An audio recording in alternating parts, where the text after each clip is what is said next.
हमारी संस्कृति, हमारे संस्कार सदा रहें हमारे साथ। सब्सक्राइब करें तिलक।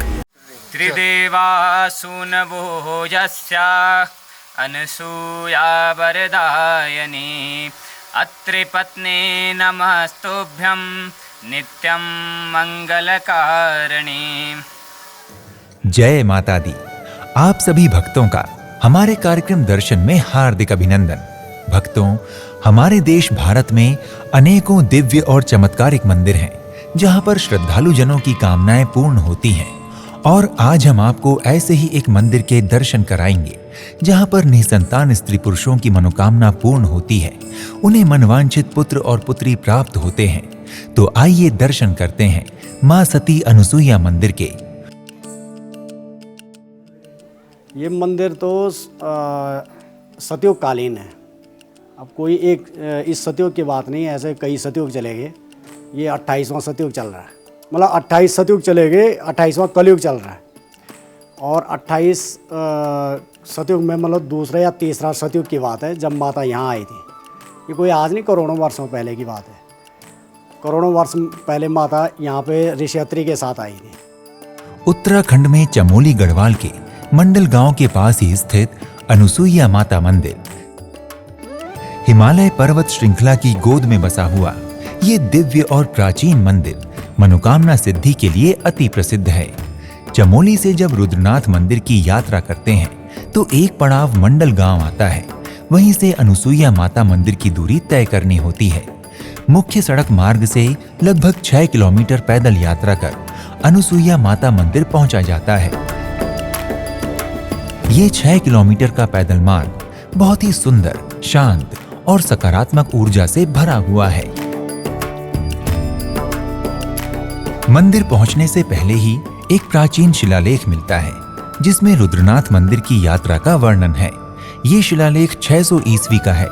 यहाँ से मंदिर की दूरी लगभग 1 किलोमीटर है। मार्ग में एक गणेश जी का भी छोटा सा मंदिर है जिसमें भगवान गणेश की प्रतिमा पाषाण पर उकेरी गई है। मंदिर पहुंचकर जैसे ही हम मंदिर के प्रांगण में प्रवेश करते हैं, एक अद्भुत शांति और दिव्य ऊर्जा से ओतप्रोत वातावरण को अनुभव कर पाते हैं। यही है माता अनसुईया मंदिर। पीछे की ओर पुराना प्राचीन मंदिर है और आगे नए मंदिर का निर्माण कराया गया है। मंदिर के गर्भगृह में मां अनसुईया की बहुत ही सुंदर प्रतिमा विराजमान है, जिनके दर्शन कर भक्तगण अपनी मनोकामनाओं की सिद्धि की मां से कामना करते हैं। भक्तों, मां अनसुईया कर्दम ऋषि की पुत्री और अत्रि ऋषि की धर्मपत्नी थी। विवाह के बाद मां अनसुईया इसी स्थान पर निवास करती थी। मां अनसुईया के बारे में कहा जाता है कि वो पति परायण पतिव्रता स्त्री थी। मंदिर से जुड़ी पौराणिक कथा के अनुसार मां अनसुईया के पतिव्रता की कहानी ब्रह्मलोक, शिवलोक और बैकुंठ लोक तक गाई जाती थी। इसलिए एक बार महालक्ष्मी, मां सरस्वती और मां शक्ति तीनों ने मां अनसुईया के पतिव्रत धर्म की परीक्षा करने का विचार किया और अपने अपने पतिदेव श्री विष्णु जी, श्री ब्रह्मा जी और श्री महादेव जी से मां अनसुईया के पतिव्रत धर्म की परीक्षा करने को कहा। तीनों ही देव अत्रि मुनि के आश्रम परीक्षा लेने के लिए पहुंच गए। तीनों ने मां अनसुईया को प्रणाम किया और भोजन कराने की प्रार्थना की। मां अनसुईया ने तीनों देव जो कि ऋषि के रूप में आए थे उनको भोजन कराना स्वीकार किया, परंतु तीनों देवों ने एक शर्त रख दी कि यदि आप निर्वस्त्र होकर भोजन कराएंगी तो ही हम भोजन करेंगे, अन्यथा नहीं। मां धर्म संकट में पड़ गईं। वो सोचने लगी कि ये कैसे संभव हो सकता है कि एक पतिव्रता स्त्री निर्वस्त्र किसी पर पुरुष के सामने चली जाए। उन्होंने अपने पतिदेव अत्रि मुनि का ध्यान किया और अचानक उनके मन में एक युक्ति आई। उन्होंने त्रिदेवों जो ऋषि रूप में थे उनसे कहा कि मैं आपकी शर्त स्वीकार करती हूँ, परंतु मेरी भी एक शर्त है। आपको मेरे बालक बनकर मेरी गोद में आना होगा, तो ही मैं आपको भोजन करा सकती हूँ। त्रिदेवों ने स्वीकार कर लिया और त्रिदेव मां अनसुईया के पुत्र बनकर अत्रि मुनि के आश्रम में बड़े ही लालन पालन के साथ रहने लगे। जब बहुत दिन बीत गए और त्रिदेव अपने अपने लोक नहीं पहुंचे तो तीनों ही महाशक्तियां बहुत चिंतित हुईं और उन्होंने मां अनसुईया के आश्रम पर आकर देखा। तब उन्हें समझते देर न लगी कि मां अनसुईया ने उन्हें अपना पुत्र बनाकर आश्रम में ही रख लिया है। अब तीनों देवियों को अपनी भूल की अनुभूति हुई और उन्होंने मां अनुसुईया से क्षमा मांगी और अपने अपने पतिदेव को ले जाने की प्रार्थना की। मां अनुसुईया तीनों देवियों पर प्रसन्न हुई और उन्हें ब्रह्मा, विष्णु और महादेव को उनके वास्तविक रूप में लाकर वहां से ले जाने की आज्ञा दी। भक्तों, तभी से मां अनुसुईया को ये वरदान मिला है कि वो किसी की भी संतान प्राप्ति की कामना अपनी इच्छा से पूरी कर सकती हैं। इस प्रकार से आज भी वो स्त्री पुरुष जो संतान प्राप्ति के लिए निराश हैं, मां अनुसुईया के दरबार में आते हैं और संतान प्राप्ति की कामना करते हैं। मां अनुसुईया यहाँ पर आने वाले सभी श्रद्धालु जनों की मनोकामनाएं अवश्य पूर्ण करती हैं और जिस भी श्रद्धालु की कामना पूर्ण होती है वो यहाँ मां अनुसुईया के दरबार में एक घंटी बांध देता है। ऐसे हजारों लाखों लोगों की मनोकामनाएं मां अनुसुईया की कृपा से पूर्ण हो चुकी हैं। मंदिर परिसर में बंधी हुई घंटियां इस बात का प्रत्यक्ष प्रमाण हैं। हमारा जो अनुभव रहा है वो ये रहा है कि यहाँ विज्ञान, डॉक्टर, इंसानों की बुद्धि जब ख़त्म हो जाती है, शून्य हो जाता है, तब माता जी शुरू होती हैं।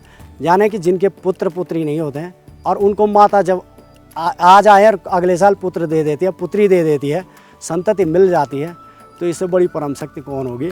ये सत्य है, अकाट्य सत्य है, इस पर कोई दोहराई नहीं। परिसर में बहुत से देवी देवताओं की प्राचीन पाषाण की प्रतिमाएं हैं। यहाँ पीछे की ओर एक शिवलिंग और नंदी जी की प्रतिमा विराजमान है। यहाँ एक प्रतिमा में त्रिदेवों के बाल रूप को बहुत ही सुंदरता के साथ दर्शाया गया है। भक्तों, इस मंदिर में पहुंचते ही एक दिव्य ऊर्जा की अनुभूति होने लगती है। यहाँ बैठकर ध्यान करने से चित्त स्वतः ही परमात्मा में लग जाता है। यहाँ चारों ओर का दृश्य बड़ा ही मनोरम है। पर्वत श्रृंखलाएं, सुंदर वृक्ष और लताएं, घाटियां, स्वच्छ जल के झरने आदि बहुत ही सुंदर हैं। सत्य है कि यहाँ प्रकृति के सौंदर्य का वर्णन नहीं किया जा सकता। यदि आप भी मन की शांति और दिव्य शक्ति का अनुभव करना चाहते हैं तो एक बार अवश्य ही अनुसुईया माता मंदिर के दर्शन करने आए। यहाँ से 2 किलोमीटर की दूरी पर अत्रि मुनि आश्रम है जो एक गुफा के रूप में है तथा दत्तात्रेय भगवान का मंदिर भी है। आप वहां भी दर्शन कर सकते हैं। दंडोत प्रणाम। जय श्री कृष्ण। मैं तिलक चैनल माध्यम से आपसे वार्तालाप कर रहा हूँ। हम यहाँ बद्रिकाश्रम जो दत्त महाराज का जो मंदिर है, ये गए सनातन परंपरा से यहाँ पे श्री दत्तात्रेय महाराज का त्रेता युग में या कृत युग के स्टार्ट में यहाँ पर दत्तात्रेय महाराज अत्रि अनुसुईया उनके गर्भ में जन्म हुआ है। यह स्थान बहुत पुरानी परंपरा से यहाँ पे स्थापित है। कृत युग, त्रेता युग से परंपरा से यहाँ पे ये स्थान स्थापित है। अनुसुईया देवी मंदिर में आरती का समय प्रातः 6:30 बजे है तथा सायंकालीन आरती 6 बजे होती है। आप मां अनुसुईया मंदिर की यात्रा वायु मार्ग, रेल मार्ग अथवा सड़क मार्ग किसी भी मार्ग द्वारा आसानी से कर सकते हैं। यदि आप वायु मार्ग से मंदिर की यात्रा करना चाहते हैं तो इसके लिए आपको देहरादून जॉली ग्रांट हवाई अड्डे पहुंचना होगा।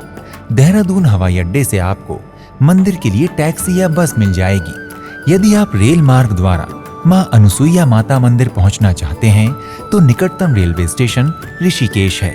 आपको ऋषिकेश रेलवे स्टेशन पहुंचकर मंदिर के लिए बस अथवा टैक्सी लेनी होती है।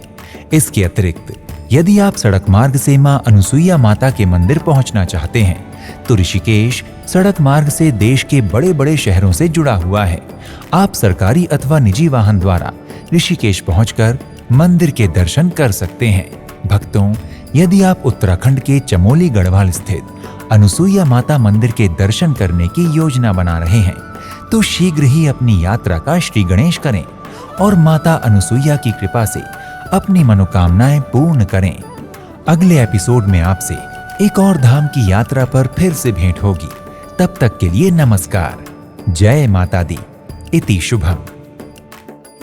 तो यही यहाँ का इतिहास है जी। त्रिदेवा सोनवो यस्या अनुसूया वरदायिनी अत्रि पत्नी नमस्तुभ्यं नित्यम मंगलकार। धन्यवाद।